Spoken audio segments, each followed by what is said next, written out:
Bonjour à tous, je vous souhaite la bienvenue dans mon cabinet et on se retrouve aujourd'hui pour refaire une nouvelle vidéo React. Et ça va être notamment la deuxième partie, la deuxième vidéo qui a eu lieu par rapport à l'émission Opération Renaissance. Je vous avais déjà fait une vidéo sur le sujet il y a déjà quelques jours. J'ai voulu enchaîner avec la deuxième. Là, peut-être que je vais enchaîner avec la troisième après. Parce qu'il y en avait quand même 3, c'est le bilan. Je ne suis pas encore sûre de le faire. Là, je crois que je n'aurai pas le temps aujourd'hui de pouvoir tourner les 3 vidéos d'un coup. Et j'ai peur de ne pas avoir le temps après. Je vais voir. Bon, en tout cas, je sais qu'au moins, il y en aura 2. Ce qui est encore plus sûr, c'est que je ne ferai pas les vidéos React des autres émissions qui pourront passer les autres semaines. Parce que je pense que j'aurais dit l'essentiel là, avec les 2 vidéos ou les 3 vidéos que je pourrais faire sur le sujet. Et donc, pour ceux qui ne me connaîtraient pas, je m'appelle Cindy Gagnol. Et le but de ces vidéos, ça va être de voir ce avec quoi je suis d'accord et ce avec quoi je ne suis pas d'accord en partant de mon point de vue de diététicienne comportementaliste, en vous rappelant bien entendu que ces vidéos sont dans le but de vous informer tout en vous divertissant. Donc si jamais vous avez des soucis de comportement alimentaire, des soucis de poids ou ce genre de choses, je vous invite vivement à aller voir une diététicienne qui sera plus à même à vous faire un suivi personnalisé en fonction de vos propres problématiques. Je précise aussi, comme dans la dernière vidéo, qu'il y a peut-être dans ces vidéos React des moments qui vont être vus dans cette vidéo ou qui vont être juste abordés peut-être dans cette vidéo qui peut mettre mal à l'aise certains d'entre vous. De ce fait, je vous invite bien entendu à quitter cette vidéo au moment où vous en ressentez le besoin. Donc c'est parti. Salut, donc là je suis en train de faire actuellement le montage de la vidéo que vous êtes en train de regarder et suite à 2-3 commentaires que j'ai lus ce matin par rapport à l'autre vidéo qui a été publiée la semaine dernière sur le même sujet, je me suis dit que ça serait peut-être important là de faire un aparté parce que j'ai eu l'impression qu'il y a eu un problème de compréhension peut-être avec certaines personnes, donc je voulais un petit peu y remédier. Là, le but de ces vidéos et les réflexions que je peux avoir dans ces vidéos, c'est pas dans le but de vous dire que je suis totalement contre la chirurgie bariatrique. Là, le but c'est de vous exposer un petit peu mon avis en tant que professionnel de santé et de pas vouloir mettre une opération bariatrique à tout bout de champ parce que les enjeux derrière sont quand même assez importants. Mais on est bien d'accord que de manière totalement personnelle, je me fiche de l'opération bariatrique, hein, je suis pas pour, je suis pas contre. Moi, je pars du principe que chacun fait ce qu'il veut. D'un point de vue professionnel, ce n'est pas parce que je suis plus frileuse qu'à l'époque sur l'opération bariatrique que je vais dire à mes patients que je suis contre et leur interdire l'opération bariatrique. C'est-à-dire que là, le but pour moi, c'est surtout de vous informer. Mes patients, quand ils me parlent d'opération bariatrique, je vais chercher surtout à les informer sur, en effet, les points positifs qui vont être peut-être qu'ils vont avoir une meilleure vie, beaucoup plus de facilité à manger ce qu'ils ont envie de manger sans prendre de poids, plus de facilité à perdre du poids. C'est une possibilité. Mais c'est important aussi pour moi qu'ils soient informés de tous les risques qu'il y a autour. Parce que c'est comme en fait à chaque fois que je vais accueillir des patients qui vont pas forcément parler de chirurgie bariatrique, mais juste de restrictions cognitives, de régime ou ce genre de choses. Chacun fait ce qu'il veut et moi mon rôle c'est juste d'informer sur tout ce qui peut se passer, tous les risques qu'il peut y avoir et après juste laisser faire le patient comme il veut. Et pour les opérations bariatriques, moi je vais accompagner les patients dans ce sens-là. Autant pour les régimes, là pour le coup, là les patients je les dirige vers un autre thérapeute peut-être qui sera mieux répondre à leurs attentes du moment, même si je leur ai expliqué déjà tous les risques. Eux, s'ils choisissent d'avoir la restriction cognitive, libre à eux, mais du coup c'est vrai qu'avec moi ça sera compliqué de pouvoir entamer cette démarche-là. Pour les opérations bariatriques, bien entendu, si mes patients souhaitent le faire, parce que la différence est là, c'est que le but c'est de ne pas imposer aux patients d'avoir une chirurgie bariatrique, mais si eux souhaitent faire une chirurgie, que ce soit pour des raisons de santé, d'esthétique ou autre, bien entendu, je les accompagne et je les soutiens dans ce sens-là, après leur avoir exposé tous les risques et qui m'est confirmé que malgré tout ça, ils sont toujours motivés pour faire une chirurgie bariatrique. Donc voilà pour la petite parenthèse, parce que j'avais des personnes qui étaient déçues du fait que je sois contre la chirurgie bariatrique. Mais je pense que c'est important aussi de se mettre à ma place et d'imaginer tous les retours négatifs aussi derrière que je peux avoir. Mais c'est vrai qu'avec l'expérience, j'ai eu quand même beaucoup de retours de patients, que ce soit dans mon entourage proche et dans le cercle aussi du travail. Et c'est pour ça qu'aujourd'hui, mon avis est un peu plus frileux sur la chirurgie bariatrique que celui que je pouvais avoir il y a quelques années quand j'ai commencé. Je vous laisse avec la vidéo, maintenant que j'ai pu rétablir un petit peu le fond réel de ce que je pense sur la chirurgie bariatrique. Juin 2018, près de Metz. 5 semaines après sa sleeve, nous retrouvons Stacy. Comme tous les matins, un nouveau rituel lui donne le sourire, monter sur la balance. Alors, là déjà, on voit qu'elle se pèse tous les matins. Donc là, on est clairement dans de l'obsession de la balance. La peser, pas plus d'une fois par semaine. Une fois par semaine, c'est le grand max. Après, si ça tourne à l'obsession, ça devient malsain et c'est ce qui risque de nous faire partir après dans des troubles du comportement alimentaire. Et c'est pas du tout ce que l'on souhaite, hein. La perspective de sortir de l'obésité semble donner des ailes à Stécie. Elle fait désormais du sport 3 fois par semaine et a enfin retrouvé un travail. J'ai cherché du travail donc pendant mon arrêt de 1 mois donc où je ne pouvais rien faire, donc j'ai postulé, j'ai eu des entretiens même si j'étais très fatiguée et du coup là normalement je commence le travail donc dans 5 jours. Je vais être du coup vendeuse en boulangerie mais je vais être polyvalente donc je vais vraiment tout faire. Là, ce qui est intéressant, c'est qu'on voit que même en étant toujours en surpoids, elle a quand même réussi à décrocher un travail. En fait, là, ce qui me donne envie de rebondir, c'est que dans l'autre émission, dans l'autre vidéo, quand elle parle du fait de cette discrimination qu'elle peut ressentir éventuellement quand elle cherche du travail, c'est que ça nous renvoie au fait que oui, il y a de la discrimination, mais on est en train de se dire, en fait, ouais, quand on est en surpoids, quand on est en obésité, on n'aura pas de travail. Alors que là, finalement, ça nous prouve que faut pas faire une généralité non plus et que c'est pas parce qu'on est en surpoids ou en obésité qu'on peut pas travailler et qu'on sera jamais embauché parce que il faut juste tomber sur les bons employeurs, quoi. Il y en a. Mais l'étape indispensable pour celle qui sort à peine à 23 ans de son enfance douloureuse est de travailler sur l'origine de son obésité. Un accompagnement psychologique nécessaire qu'elle vient d'entamer avec sagesse. J'ai pas forcément l'impression de me connaître vraiment, donc je suis suivie par une psychologue près de chez moi où je la vois assez régulièrement et ça se passe plutôt bien. Tu es obèse souvent parce qu'il y a un problème psychologique. Donc nous, on va avoir une action mécanique qui va permettre de les faire perdre du poids. Et si tu ne règles pas le problème de base psychologique, le risque de récurrence, il est important. Là, ce qui est bien, c'est qu'on explique quand même qu'elle a eu un suivi psychologique. Je ne sais pas si Elodie, je sais pas si Elodie va aussi parler d'un suivi psychologique. Je pense que ça serait aussi important qu'elle puisse en avoir un. Et en effet, si l'aspect psychologique n'est pas abordé, il y a de fortes chances que derrière, ça puisse, à un moment donné, peu importe, peut-être qu'il y aura un événement qui va peut-être tout redéclencher et qui va faire que, vu que le traumatisme est là, il va finir par ressortir à un moment donné et par refaire ressurgir les émotions qu'elle avait déjà pu vivre à ce moment-là, qui ont pu la conduire à manger plus parce qu'elle avait des envies de manger émotionnelles et donc à prendre du poids et à retourner dans cette spirale-là. Après, il faut pas oublier non plus que régler le problème psychologique, c'est bien. Régler le problème de l'aspect physique, je vais pas donner mon avis parce que c'est propre à chacun, mais la priorité, c'est surtout aussi, en plus de l'aspect psychologique, de normaliser le comportement alimentaire. Si le comportement alimentaire n'est pas normalisé et que la personne est dans une phase de restriction ou entre dans une phase de restriction, ça va aussi cafouiller sur le long terme, bien entendu. Là, je parle pas forcément de 2 ans ou de 5 ans, je parle du long terme. Plus long terme. En coupant les ponts avec sa famille, Stécie espère enfouir les traumatismes du passé, là où il faudrait trouver la force de les affronter. Les personnes en surpoids, elles se sentent beaucoup agressées par l'environnement, les paroles, les regards. Et la boxe, c'est peut-être aussi un moyen justement de répondre à cette agressivité-là, plutôt que justement avoir une agressivité intérieure. Alors, affronter, je pense que c'est en effet une bonne chose plutôt que de chercher à enfuir. À enfouir. À enfouir. Je pense que oui, je commence à être fatiguée là. Mais ça, je pense que c'est un travail à faire avec le psychologue ou le psychiatre.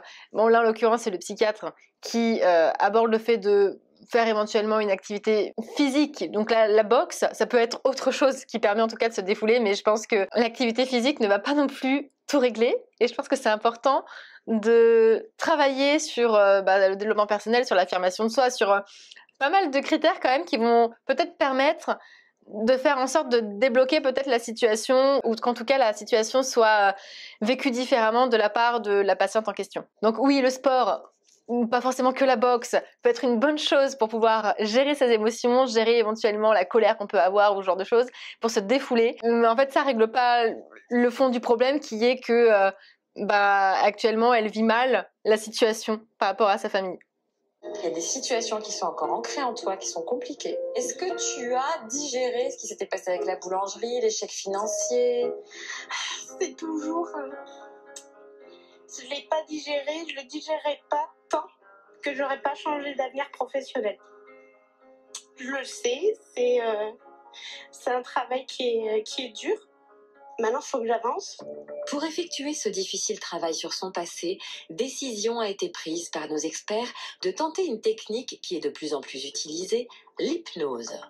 L'inconscient enregistre tout et peut entraîner des blocages. C'est pour ça que l'hypnose, c'est une technique intéressante parce que ça permet d'agir sur des aspects de soi qu'on n'arrive pas à verbaliser. Alors, j'ai rien contre l'hypnose, hein, pourquoi pas. Je pense aussi qu'une psychothérapie ou un travail avec une coach en développement personnel, je pense honnêtement que ça peut aussi faire du bien. Et ce qui est intéressant là, c'est de voir que malgré la perte de poids, et je pense que je l'avais abordé dans la première vidéo React que j'avais fait sur le sujet, c'est que malgré la perte de poids, en fait, le fond du problème de base là par rapport à la boulangerie et du traumatisme qu'elle a vécu, il est toujours présent et que même en perdant du poids, il sera toujours là. Et là déjà, elle a mis le doigt sur le fait que le problème là, c'était pas le poids, que c'était pas le poids qui la maintenait dans ce souvenir d'avoir échoué avec la boulangerie, avec le terme échoué entre guillemets, hein, parce que tout dépend de ce qu'on met derrière le terme échoué, mais qu'elle avait besoin de tourner la page en changeant peut-être de domaine professionnel. Est-ce que c'est la solution ou pas? Moi, je sais pas parce que je suis pas compétente pour le dire. Mais en tout cas, là déjà, on a avancé sur le sujet, je trouve. Comme tous les patients du protocole, Stécie a reçu notre carnet de conseils nutritionnels post-opératoire. Alimentation, activité physique, tout est détaillé pour changer à tout jamais son hygiène de vie. Faire de l'exercice, c'est vraiment la clé. La règle, c'est de pratiquer au moins 150 minutes d'exercice par semaine, et ça, c'est à vie. Qu'il pleuve, qu'il vente ou qu'il neige. C'est comme un métier. Allez, tu me suis? Oui. Stécie suit à la lettre les recommandations du protocole et avec son amoureux Brian, le sport est devenu une activité quasi quotidienne. Depuis cet été, on s'est acheté des vélos, on a fait des balades. Je vais 2 à 3 fois par semaine à la salle de sport, je fais 30 minutes de cardio, puis après aussi je fais un peu de musculation. Donc, on est bien d'accord que faire du sport, c'est une bonne chose. Encore faut-il faire du sport que l'on apprécie. Je ne sais pas si elle apprécie faire le sport qu'elle fait, mais là, c'est juste pour préciser que c'est important de faire un sport que vous aimez faire pour que sur le long terme, vous puissiez continuer d'aimer faire ce sport et pas hésiter à éventuellement diversifier les activités physiques que vous pouvez avoir.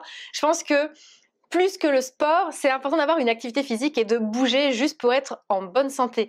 Je ne sais pas dans quel but est-ce qu'ils ont beaucoup insisté sur le sport. Ça, c'est des conseils qui sont valables pour toutes les personnes, pas forcément que les personnes qui ont été opérées de l'estomac. Donc c'est vrai que là, peut-être qu'ils vont en parler après, mais j'aurais bien aimé savoir le pourquoi du comment est-ce qu'ils obligent les patients à éventuellement faire du sport. Parce que s'ils le font avec de la contrainte, le problème c'est qu'ils vont finir par totalement arrêter. Et qu'est-ce que ça va faire une fois qu'ils auront arrêté? Tout se passe bien aussi chez Elodie. 9 mois après son opération, elle s'est habituée à manger de petites quantités et elle fait du sport 4 fois par semaine pour accélérer sa perte de poids. Et c'est une belle découverte pour elle. Le sport, oui, c'est un grand changement. Avant, c'était un calvaire, c'était la corvée. Hein. Maintenant, c'est un plaisir, c'est un moment à moi. Je me sens mieux, je me sens plus légère.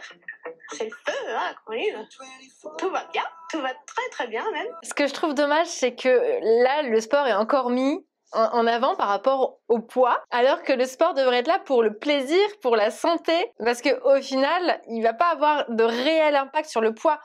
Certes, il va pouvoir augmenter la masse musculaire, et ça c'est top, c'est une bonne chose, elle va pouvoir se muscler, elle va pouvoir éventuellement s'affiner, mais par rapport au poids, non, ça va pas non plus, sur le long terme en tout cas, aider énormément. Parce que quand on a un comportement alimentaire normal, forcément de faire un peu plus de sport, ça nous fait dépenser du coup plus de calories, et donc ça nous envoie plus de sensations de faim ou des faims un petit peu plus fortes, parce que justement notre corps est en train de nous faire comprendre que là il faut ravitailler. Dans toute perte de poids, les débuts sont souvent idylliques, mais nos experts savent que le combat contre l'obésité se gagne dans la durée. Après l'opération, il y a une phase d'euphorie qu'on appelle la lune de miel. C'est la période où tout se passe bien. Il y a une perte de poids très importante, on ne ressent plus la sensation de faim, les troubles du comportement alimentaire peuvent disparaître, mais il faut faire très attention parce que ça ne dure pas et souvent... Là, je suis un petit peu étonnée parce que du coup, on entend les troubles du comportement alimentaire peuvent disparaître. Normalement, quand on a des troubles du comportement alimentaire, on n'est pas censé être opéré. Donc j'ai un peu de mal à comprendre là. Même si en réalité, je comprends bien. Le docteur Clerget a prévu pour Stécie un face-à-face avec son passé. Cet exercice va s'avérer douloureux pour cette jeune femme, habituée à cacher ses émotions derrière son doux sourire. Je vais te présenter quelqu'un que tu connais. C'est toi. Assieds cette petite Stécie à côté de toi. Je sais pas, je suis pas bien là. C'est trop gênant. Je sais pas, j'ai une émotion bizarre, je sais pas.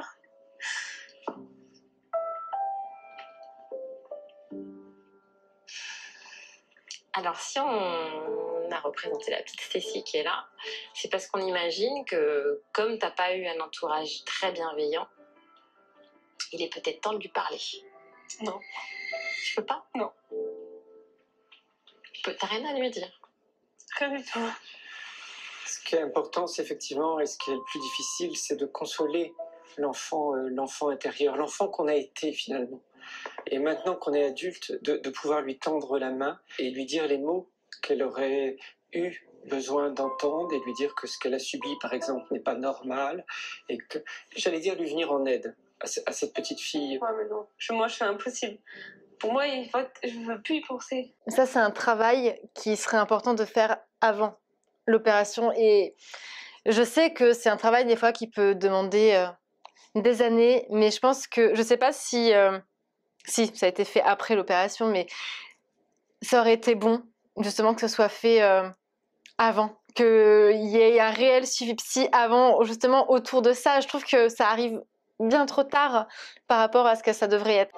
Mais comment exprimer sa peine à ceux qu'on ne voit plus? Nous avons élaboré avec le psychiatre du protocole un livret pédagogique, 15 étapes pour apprendre à s'aimer, une centaine de pages à remplir pour affronter son passé, ses peurs et se tourner positivement vers l'avenir. On va directement au cœur des choses, hein, ce qui nous fait du mal déjà, mais aussi ce qui nous fait du bien. Écrire aux personnes toxiques de son entourage, exprimer leurs phrases assassines et les remplacer par les mots doux qu'elle aurait voulu entendre. L'exercice va libérer Stécie. J'en profite là pour rebondir sur le fameux livre qui a aussi beaucoup fait débat sur les réseaux sociaux en disant que c'était aussi pour promouvoir le bouquin que l'émission avait été faite. Possible que... je me fiche en fait là de voir tout ce qu'il y a derrière d'un point de vue business par rapport à ça. Je trouve que le livre peut être un outil qui peut éventuellement nous aider. Après, ça reste important quand même d'aller voir un thérapeute si on en ressent le besoin pour pouvoir débloquer des choses, parce que être face à un livre et avec des exercices à faire ou face éventuellement à des programmes virtuels ou ce genre de choses, c'est bien pour commencer à avancer et tâter un peu le terrain, mais ça ne nous permet pas d'aller au fond des choses, parce que ça, les thérapeutes sont formés pour permettre en fait d'aller au fond des choses et d'aller gratter un peu plus. Donc ça peut aider à avancer, mais ça ne se soustrait pas, je ne sais pas si ça se dit, je ne sais pas si la phrase est cohérente, ça ne se soustrait pas en fait à un accompagnement psychologique ou un accompagnement avec un coach en développement personnel. Retour près de Bordeaux. Cela fait 4 mois que nous ne sommes pas revenus chez Élodie. 4 mois pendant lesquels elle n'a pas perdu un gramme. Et ce n'est pas la seule raison qui pèse sur l'ambiance à la maison. Allez hop, on passe à table. Les visages sont fermés, la famille doit faire face à une nouvelle difficulté. À cause d'une erreur médicale, son mari Christophe ne peut plus travailler. Ancien artisan boulanger, suite à la faillite de son entreprise, il n'a droit à aucune aide. Alors depuis 4 mois, la jeune femme est obligée de cumuler 2 emplois, un de jour et un de nuit. Malgré le stress et la fatigue qui s'accumulent, mais qu'elle ne peut éviter, la jeune femme doit trouver un moyen de réamorcer son amincissement. Car les mois passent et le délai de 2 ans se rapproche. Pour aider Élodie, nous avons demandé au docteur Alouche d'analyser son alimentation pour comprendre d'où venait le problème. Alors, le problème d'Élodie, elle a cumulé 2 jobs. Du coup, c'est quoi tes horaires, toi? Je fais 22h45, 7h du matin. Mais tu fais quoi ton job, c'est quoi? Je surveille des personnes handicapées. D'accord. Et donc, du coup, je vais enchaîner par exemple 3 jours de nuit. Après, je passe d'après-midi. Après, je peux être de matin. Et c'est difficile pour moi de gérer, en fait, c'est cette partie-là. Ça, c'est un des gros problèmes des horaires décalés et du personnel de nuit. Parce qu'en fait, le foie, on le réveille. Et c'est là où le problème se pose. Le problème des gens qui travaillent la nuit ou qui sont en horaire décalé, c'est qu'ils vont à l'encontre de leur rythme biologique.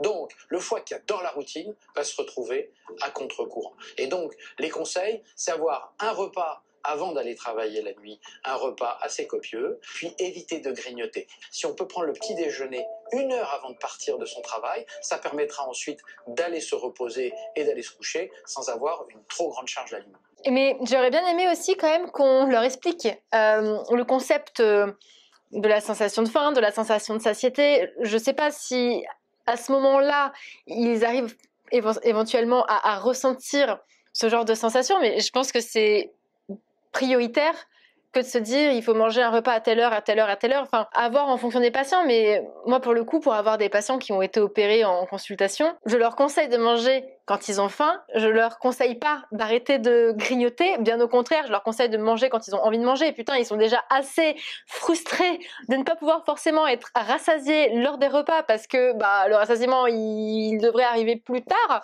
Donc si en plus ils n'ont pas la possibilité de répondre à leurs envies en dehors des moments de repas en tant que tel, comme on peut appeler ça, parce qu'il y en a quand même plusieurs au cours de la journée. Donc là, pour le coup, moi, je ne suis pas du tout d'accord avec le principe de prendre un repas avant, un repas machin. Là, c'est vraiment au patient de décider en fonction de sa propre organisation et aussi en fonction des moments où il a la possibilité de manger ou pas d'un point de vue social et en fonction aussi de ses sensations de faim. Après, le problème qui va se poser, c'est que d'un point de vue hormonal, les patients qui vont travailler de nuit vont avoir peut-être plus de faim ou plus d'envie de manger, ce qui peut être responsable du coup d'une petite hausse de poids ou des difficultés de perte de poids parce que forcément d'un point de vue hormonal il y a des choses qui se dérèglent un petit peu, mais bien entendu la priorité c'est de toujours être à l'écoute de son corps plutôt que de vouloir se focaliser absolument sur des heures. Et après je fais aussi des remplacements la journée mais dans le même établissement, ce qui fait que du coup je prends tous les remplacements possibles. Là elle est vraiment courageuse. Ah mais elle est exceptionnelle Élodie. Mais tu sais que t'es courageuse. Non mais c'est bien, c'est un compliment. Oui. Voilà, oui mais ça la touche parce que je pense qu'elle a la tête dans le guidon, qu'elle réfléchit même pas à tout ça. Mais c'est remarquable. Élodie va devoir repenser son organisation pour sa santé et négocier des horaires fixes de nuit pour adapter son métabolisme et ses repas. D'autant qu'un autre signal est inquiétant, son diabète qui avait disparu vient de remonter en flèche. Mon diabète il décolle. Du coup j'ai des bouffées de chaleur, il y a des choses qui vont pas et je fais des petits, je sais pas si on peut dire des malaises, mais c'est le sucre qui monte trop vite, hypoglycémie quoi, il y a un gros souci. Élodie a changé ses habitudes alimentaires et a supprimé totalement les sucreries. Mais sans le savoir, elle a commis une erreur que nous faisons tous, boire du jus de fruits frais. Dans un fruit, il y a un sucre qui s'appelle le fructose. Ouais. Et ce fructose, il a une particularité. Le seul endroit où on peut le travailler, c'est le foie. Et quand il n'y a que lui qui peut le digérer. Il n'y a que lui. Mais si on a trop de fructose, on va faire du foie gras. Et quand le foie devient gras, il filtre encore moins l'insuline. Et donc le diabète se met en route. Donc le foie... Mais c'est sûr que si on n'apprend pas aux personnes à s'écouter, on va pas forcément répondre aux besoins de la même manière. Et en fait, c'est tout là le problème, c'est qu'on pense que s'écouter, ça veut dire que ça va partir en cacahuète totale, alors qu'en réalité, sur le long terme, pas forcément. Peut-être qu'au début, j'ai consommé plus de jus d'orange, mais sur le long terme, je finis par en consommer de moins en moins parce que j'en ai de moins en moins envie. Et je pars pas dans un automatisme de me dire, là, le matin, je prends un jus d'orange ou le soir, je prends un jus d'orange. Donc là, je vais faire pareil tous les jours. Comme vous le savez, je fonctionne en fait au gré de mes envies et c'est ça, pour le moment, qui me permet en tout cas... d'être en bonne santé et de pas avoir de carence. Mais c'est vrai qu'en plus, dans les cas de diabète où ça demande d'être un peu plus attentive et un peu plus vigilant sur tout ce qui va être glucides. Bien entendu, c'est la particularité de la maladie, comme chaque maladie qui peut être influencée par éventuellement la nourriture. Ça demande d'être un peu plus vigilante sans non plus partir dans l'extrême inverse qui peut nous faire perdre le contrôle et finalement nous faire consommer des grosses quantités de l'aliment qu'à la base on ne doit pas manger et d'empirer en fait la situation. Donc c'est souvent ce que je peux voir avec des patients qui viennent me voir et qui vont avoir des maladies, qui doivent faire attention à certains aliments et qui en mangent quand même en grosse quantité parce qu'ils se privent le reste du temps. Donc il vaut mieux en manger régulièrement et s'écouter et faire en sorte que tout ça se lisse plutôt que d'avoir des excès. Ce jour-là, dans cette robe, je me trouvais bien. C'est grave. Je ne me voyais pas gonfler, je me voyais pas... Je me suis même dit, avant d'arriver, je dis, ça va le ventre, en fait on ne voit quasiment pas. C'est fou. Tu te dis ça? Je me suis dit, ça va. Et là, maintenant que tu le vois là? Je suis enceinte de jumeaux là. En fait, se sentir bien dans l'état où on était, c'est que là, il y a un problème. Élodie a pleinement conscience de mener le combat de sa vie. Les prochaines semaines vont être décisives pour la jeune femme qui doit trouver un moyen de réamorcer sa perte de poids malgré le stress et la fatigue qui s'accumulent. Je suis personnellement pas d'accord avec le fait de dire que si on est bien, si on se sent bien en étant en surpoids, en obésité, c'est qu'on a un problème. C'est pas étonnant en tout cas qu'elle ait ce discours-là parce qu'il y a beaucoup de personnes qui sont en surpoids ou qui ont été en surpoids qui peuvent éventuellement penser ça et dire que c'est mentir que de dire autrement. Mais on a aussi le droit en fait de se sentir bien même en étant en surpoids ou en obésité en fait. Tout le monde a le droit de se sentir bien dans sa peau et je pense que c'est bon de le rappeler. J'ai oublié de préciser aussi, je sais pas si je l'avais dit dans l'autre vidéo, que le stress est aussi un facteur qui peut éventuellement jouer sur les maladies de ce type.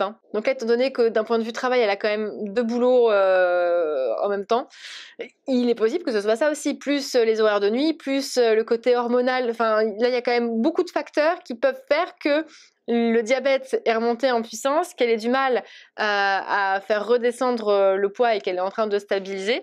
Il y a vraiment plusieurs hypothèses et je pense que c'est bon de tout avoir en revue, même l'apport en sucre, mais pas que l'apport en sucre. Quand tu te regardes devant le miroir, est-ce que tu te rends compte comment tu as maigri? Quand je regarde le miroir, pas trop. Mais ça arrive très souvent. Ça s'appelle de la dysmorphophobie. La dysmorphophobie, c'est une fausse vision de soi-même. En l'occurrence, elles se voient toujours grosses alors qu'elles ont minci. Et pourquoi? Le cerveau n'est pas habitué. Le changement est trop rapide. Donc il faut un peu de temps. Et on sait combien de mois, combien d'années il faut? Il faut minimum 1 an. Ça commence. Ouais. En vérité, il faut le temps d'une adolescence. Qu'est-ce qu'il faut faire donc pour les aider à ne pas avoir cette dysmorphophobie? Et il faut les inscrire dans la réalité. Sur les recommandations du docteur Clerget, Christina va donc soumettre la jeune femme à un exercice édifiant. Ici, cette corde-là, je voudrais que tu fasses un rond par terre avec le tour de ta taille. Vas-y.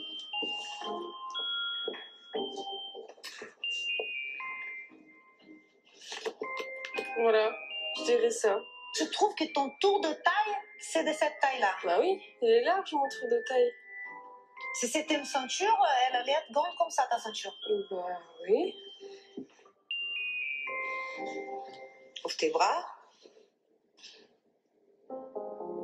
Regarde comment tu te vois aujourd'hui. Ouais, bah comme avant, peut-être. J'avais quand même, pour moi avant c'était aussi large. Et ça fait quoi si on met par terre?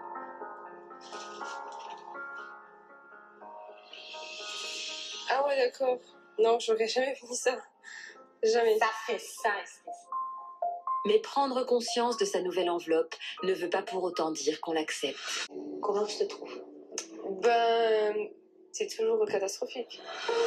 Aujourd'hui, malgré sa perte de poids massive, Stécie ne se satisfait pas de ce corps qui porte les séquelles de son obésité. En fait, mon corps, il a juste diminué en volume, mais après, sinon, c'est exactement le même. Donc, mon ventre prend toujours autant, pas plus, pas moins, mais bourrelet, pareil. Bah, toute cette partie-là, le ventre. Et ça. Déjà, ce que je trouve bien dans ce qu'on vient de voir, c'est quand même le retour à la réalité, le fait de bien ancrer le changement avec le tour de taille. Personnellement, je trouve que c'est une bonne idée pour permettre aux patients de se rendre compte du changement qu'il y avait entre le maintenant et le Et le avant, c'est ça, oui. Après, personnellement, je trouve que c'est quand même pas assez poussé, mais on sait pas tout ce qu'il peut y avoir derrière qui n'est pas filmé, donc c'est quand même délicat, mais en tout cas, de ce qu'on voit, je trouve que c'est pas assez poussé par rapport à la réelle problématique que ça peut engendrer, en fait. Malgré tous ses efforts, le temps presse, car Elodie s'est fait opérer de l'estomac il y a 1 an et demi, et il ne lui reste donc que 6 mois maximum pour perdre du poids. Une réalité injuste pour notre Elodie, qui a appliqué toutes nos recommandations et qui se trouve dans une impasse à cause de son travail de nuit.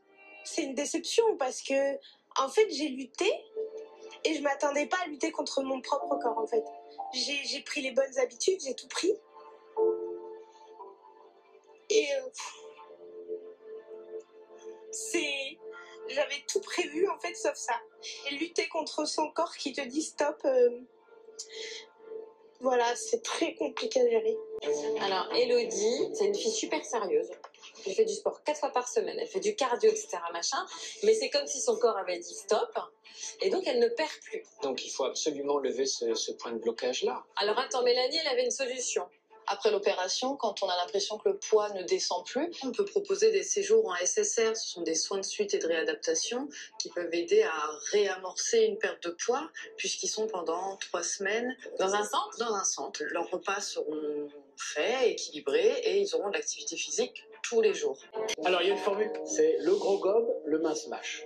Les gens qui sont en surpoids ou obèses sont des gens qui gobent. Donc ils avalent. Et le mince, lui, il va mâcher. Alors pourquoi c'est important ? Tout simplement parce que quand on mâche, eh bien, on va activer des signaux de satiété qui sont extrêmement importants pour ne pas reprendre du poids. Notamment de rassasiement, parce qu'en fait, le fait de prendre le temps de mastiquer, c'est comme si on laissait le temps aussi à notre cerveau d'enregistrer toutes les informations concernant l'aliment éventuellement qu'on est en train d'avoir en bouche, de mastiquer, et de nous permettre aussi d'avoir plus de plaisir, de plus savourer l'aliment qu'on est en train de manger, justement pour qu'il y ait un rassasiement qui arrive peut-être plus rapidement. Christina, qui n'a pas revu Elodie depuis son opération, retrouve une jeune femme à fleur de peau qui fait tout pour ne pas craquer face aux épreuves qu'elle traverse. Oh, ma chérie, je te sens émue, oh là là. Bah parce que j'étais en souffrance et il y a des moments où j'ai des journées bof et j'ai ma psychologue pendant mon parcours qui m'a dit quelque chose de très important. Quand il y a une journée qui va pas, tu te dis je suis belle, forte et intelligente.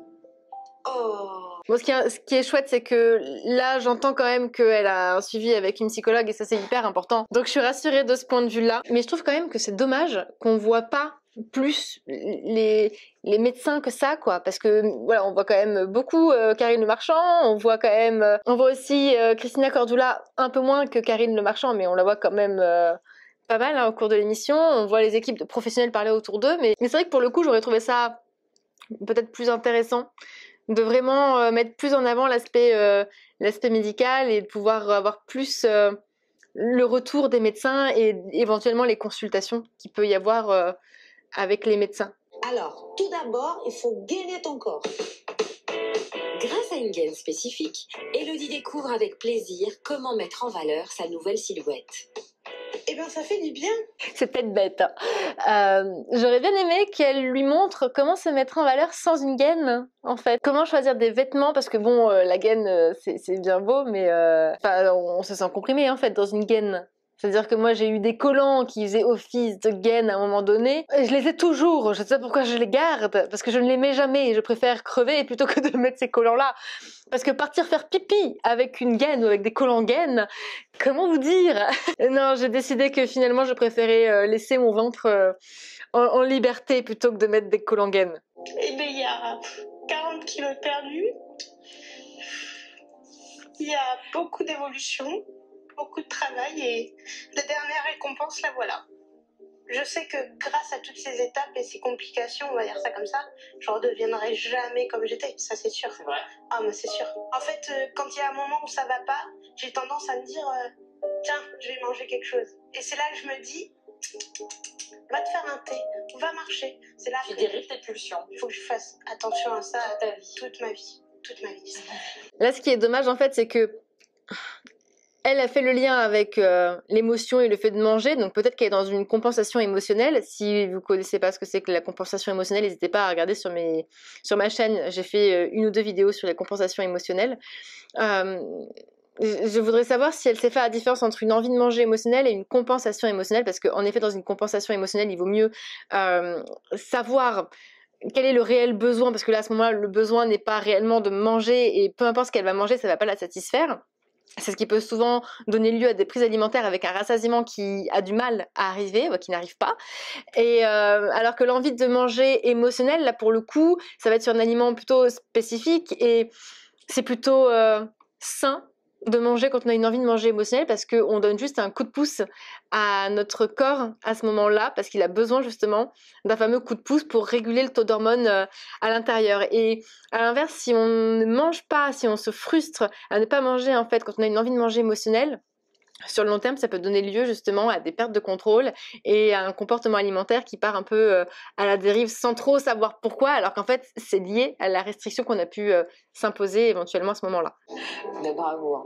T'as fait tout ce que tu voulais accomplir. Tout. Il faut que les gens ils comprennent que quand on est obèse, c'est une maladie. Mais c'est surtout une maladie qui, si on ne se prend pas en main, il n'y a personne qui peut le faire à notre place. Exactement. Alors là, bien entendu, ce qui me dérange, c'est que ça peut éventuellement renvoyer à un stéréotype que les personnes qui sont en surpoids ou en obésité ne se prennent pas en main, ce qui est faux. Si c'était simple de maigrir, je pense que tout le monde serait mince. Et c'est pas le cas. Sauf que tout le monde n'a pas envie de passer par la chirurgie bariatrique. Tout le monde ne peut pas passer par la chirurgie bariatrique pour perdre du poids. Donc c'est aussi important d'avoir ça en tête et de pas oublier que malgré le fait que être en surpoids ou en obésité, c'est un facteur qui peut aggraver certaines maladies, mais qu'on peut aussi vivre en très bonne santé en étant en surpoids et en obésité. Bon, on va arrêter du coup la vidéo ici, je pense. J'apprécie le fait qu'on montre quand même le parcours qui est celui des patientes. Après, là où je suis embêtée, c'est que au niveau de l'accompagnement, c'est pas vraiment réaliste par rapport à ce qui se passe en réalité. Et je trouve ça dommage aussi que l'on envoie le message en fait aux spectateurs que être mince, ça rend heureux. Que être mince, ça change la vie. Parce qu'on n'a pas besoin d'être mince pour être heureux, on n'a pas besoin d'être mince pour changer notre vie, on n'a pas besoin d'être mince pour s'affirmer. Et je trouve même que c'est la limite là de la dangerosité par rapport au message qui peut être envoyé. J'ai peur en fait que ça enrichisse un petit peu le culte de la minceur, que ça vienne encore confirmer le fait que il faut être mince dans notre société d'aujourd'hui et qu'on ne peut pas être heureux avec du surpoids ou de l'obésité et qu'on ne peut pas être en bonne forme physique même en étant en surpoids ou en obésité. Enfin, on peut aussi être mince et ne pas être en bonne santé physique. Donc, à la base, je voulais faire une vidéo react sur la 3e vidéo. Là honnêtement j'avoue qu'avec les 2 vidéos que je viens de faire, déjà d'une, là j'ai plus trop le temps et la luminosité est pourrie, donc c'est sûr que je le ferai pas aujourd'hui, mais je pense que je le ferai pas du tout, parce que je pense déjà, rien que là avec les 2 vidéos, j'ai déjà l'essence de l'émission. Ce que je trouve encore plus dommage, c'est qu'il y a énormément de personnes qui sont en souffrance par rapport à leur poids et qui sont obsédées par rapport à leur poids et qui ont une mauvaise estime d'elles-mêmes, et cette émission, elle aurait pu être une émission informative et préventive, et en fait j'ai l'impression que ça va juste continuer à appuyer en fait sur le fait que une personne en surpoids et en obésité doit se reprendre en main, doit faire preuve de volonté et doit perdre du poids. Dites-moi en commentaire ce que vous en avez pensé de cette vidéo-là, de me dire ce avec quoi vous êtes d'accord, ce avec quoi vous êtes moins d'accord en fonction de ce qu'on vient de voir là et en fonction aussi de ce que moi j'ai pu éventuellement aborder. C'est toujours intéressant d'avoir d'autres points de vue, surtout que moi je suis quand même assez mitigée, donc ça peut être intéressant. Et puis en attendant qu'on se revoit dans une nouvelle vidéo avec une luminosité un petit peu meilleure parce que je ne tournerai pas à l'heure qu'il fait nuit dehors, je vous invite à vous abonner, à activer toutes les notifications, la petite cloche là, pour recevoir justement une alerte lorsque une nouvelle vidéo sortira sur la chaîne, et puis à liker la vidéo si vous l'avez appréciée, et on se revoit très vite.